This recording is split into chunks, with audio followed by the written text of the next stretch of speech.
வணக்கங்க. கவிதா ஆனந்தகோபால் பேசுகிறேன். இன்றைக்கி பரங்கிக்காயில் ஒரு லட்டு செய்ய போகிறேன். பரங்கிக்காய் தோலை சீவி வச்சுருக்கேன், மெல்லிசாக சீவி வச்சுருக்கேன். கேரட் இந்த சீவில் மெல்லிசாக சீவி வச்சுருக்கேன். நெய் 2 ஸ்பூன் போட்டுக்கணும்.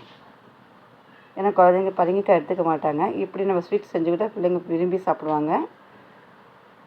நல்லா வதக்கணும்.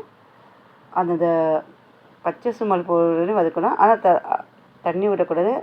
அந்த தண்ணியில் சிம்மில் வச்சு வதக்கணும். சுகர் 350. நல்லா எல்லாமே சிம்மில் வச்சுக்கிங்க. நல்லா வதக்கிக்கிட்டு இருக்கணும். கலர் மாற வரையும் வதக்கணும்.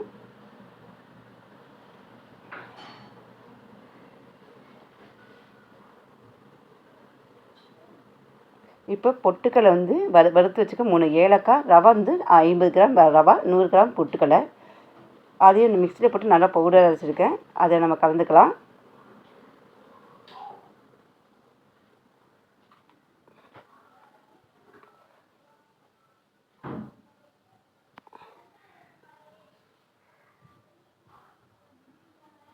தேங்காய் திருவி வச்சுருக்கேன்.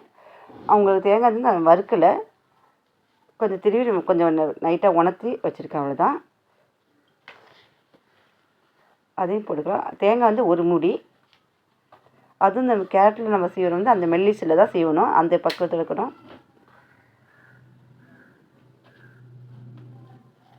எல்லாம் ஒன்றா வச்சு நம்ம அழகாக கிண்டணும்.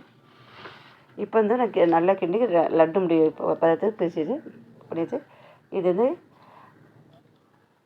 நம்ம பரங்கிக்காய் போட்டுன்னு தெரியாமல் நம்ம செய்கிறோம்.